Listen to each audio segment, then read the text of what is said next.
Hey, welcome to the podcast. My name is Mike, and we're just spending a few minutes every day learning about what God says about himself and what God says about us. And spoiler alert, God says he is love, and you are the object of that love.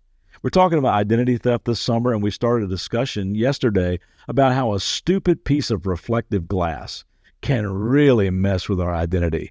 The lies start coming. You're so ugly. You're so fat. You're so weak. You're so worthless. You're so undisciplined. You are so, just look at you.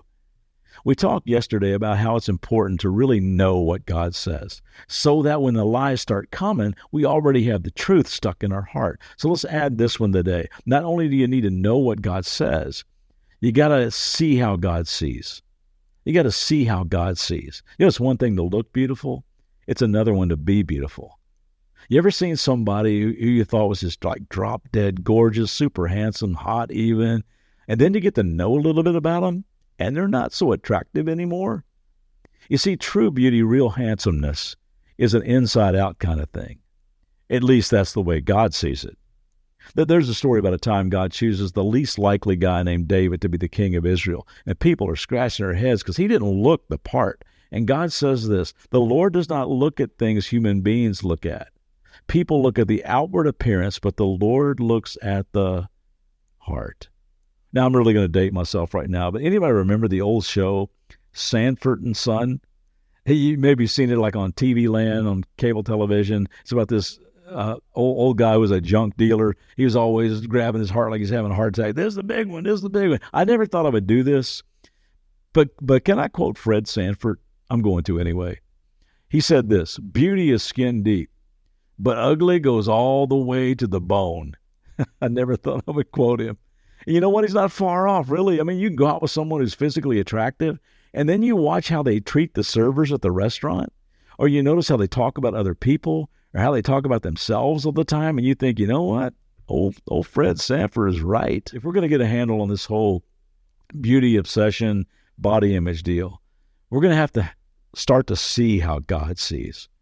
I saw someone post this the other day, 2 steps to having a beach body. Number 1, have a body. Number 2, go to the beach. That's simple. Hey, check out this verse from 1 Peter chapter 3. It says this, your beauty or your handsomeness should not come from outward adornment, such as braided hair and the wearing of gold jewelry and fine clothes. Instead, it should be that of your inner self, the unfading beauty of a gentle and quiet spirit, which is of great worth in God's sight. Now, did that say not to fix your hair?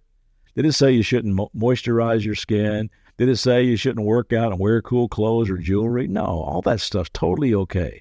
It simply said that your beauty, your handsomeness, should not originate from there. It's always an inside-out kind of thing. We have a little, like a Hobby Lobby looking sign hanging in our bathroom. And the words from F. Scott Fitzgerald, I love it. It says, she was beautiful for the way she thought. She was beautiful for the sparkle in her eyes when she talked about something she loved. She was beautiful for her ability to make other people smile, even if she was sad. No, she wasn't beautiful for something as temporary as her looks. She was beautiful down deep in her soul.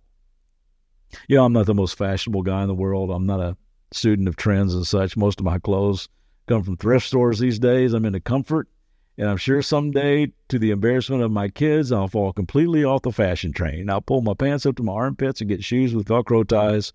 So for me to give fashion tips is a bit laughable. But did you know the Word of God has some timeless fashion tips? These are the hot new trends for this summer.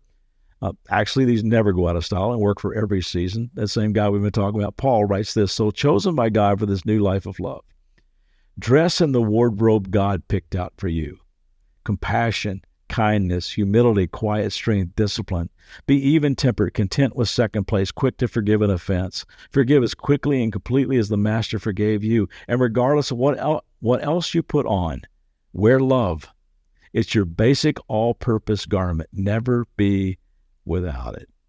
Wouldn't it be cool if we started helping each other out with this inside-out perspective by saying, whoa, I got to tell you, man, that humility looks really, really good on you. Or you look so hot in that courage. You're looking fine in that forgiveness. I love the way kindness just hangs on you. That gentleness, it fits you so well.